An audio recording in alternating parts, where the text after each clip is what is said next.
Менің болашақ әкем мен анашым. Мен сіздердің махаббаттарыңыздан жаралған кішкентай бақытпын. Бірақ та кішкентай болсам да үлкен қуаныш сыйлайтыныма сенімдімін.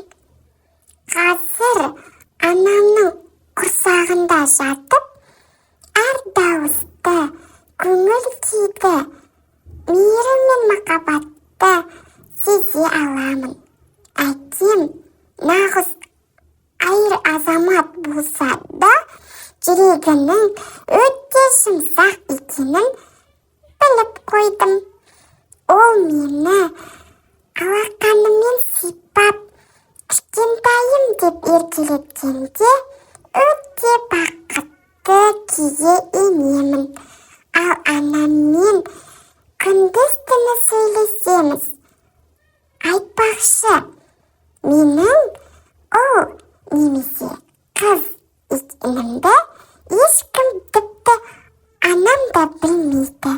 Сіздермен тезірек көріскім келіп жүргендіктен қазір құпияны ашамын.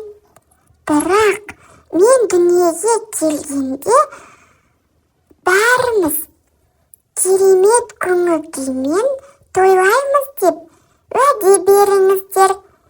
Уәде ме? Жарайды, сендім. Сәлеммен болашақ